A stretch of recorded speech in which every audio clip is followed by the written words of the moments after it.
Hey everyone, how are you doing today? I just came back from New York City and at a conference, and it was so amazing. I met so many awesome people, people that I have been friends with online for a while now, and it was so great to meet them in person and to finally chat with them in real life. And I met my business mentor. She is fantastic. I had lots of time to learn and to network and just to soak it all in. It was an awesome time to get away from everything that is just normal in my life and push my limits to grow. So it was really awesome.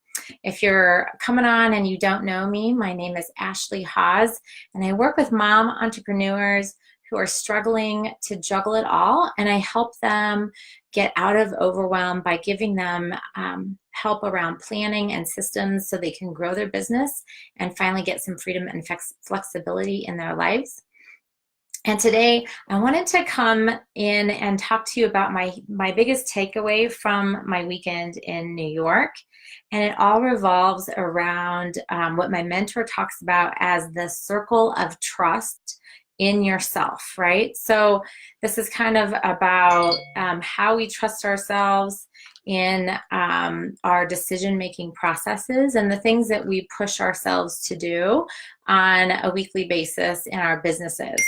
And it's a lot to do with what commitments we're making for ourselves and how far beyond our circle of trust is our commitment. So for example, let's talk about, let's just say in your business, you're doing your first launch and you are setting a goal to do a 100K launch as your first launch.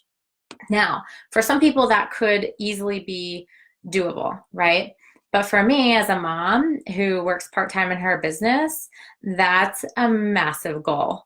And in my circle, and let's just say it's my first launch, right? So in my circle of trust, if I've never done a launch before, it's pretty unrealistic to think, right? Depending on how big my list is, or my Facebook group, how, what the price tag of my product is that I'm launching, the fact that I've never launched before, so considering all these things, how many people convert based on how big your list is it realistic to think that I could have a 100K launch, right?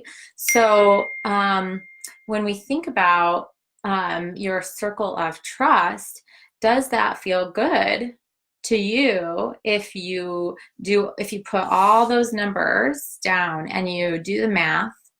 Is it realistic to you that you could really have a 100K launch?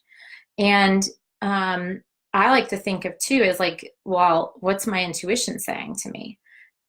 What's my gut saying, right? Do I feel really good about that or not? And when we push ourselves, I think pushing yourself in your goal is a great thing. But if you're pushing yourself way beyond what's even possible for you or what feels good to you, and you don't reach your goal, then you are eroding the trust within yourself. And so, for example, let's just say you continue to do that. So you say, yep, I'm going to do a 100K launch, and I'm just going to bust my ass, and I'm just going to go for it. And it doesn't happen. It's like a total flop to you, because even though maybe you did 10K, you feel like it's a complete failure because you didn't hit your 100K goal. When, if we do it in a completely different way, you crunch your numbers and you realistically think that you could get a 10K launch in your first launch, and your circle of trust is, let's say you're going to go just beyond that. So let's say you say, I'm going to do 12K. I'm going to push myself. I'm not going to do 10. I want to do 12. And in your first launch, you get to 12,000 or you get to 15K. Now you really trust yourself, right? You're like, yeah, that was awesome. I freaking nailed it. I actually did a little bit better. And your circle of trust becomes bigger. So now you actually trust yourself more to push yourself a little bit more. You're celebrating your success instead of feeling like you're defeated, right? And you start to push yourself a little bit more and a little bit more and a little bit more. And because now you're like, yeah, like I'm a kick-ass mom who's running this business and doing big things, versus if you continue to go outside of your circle of trust within yourself and you fail over and over and over again, 6 months to a year later, if you're not meeting any of your goals, guess what? You're probably going to go do something else. You're going to forget your dream of owning your own business and being successful in it, right? And this also goes back to just daily practice. Think about it this way too. Let's just say you have 20 things on your to-do list today, and you only can work in your kids' nap time. Okay, you have maybe 3 hours if you're lucky, right? So how in the hell are you going to get 20 things done on your list? You're outside of your circle of trust.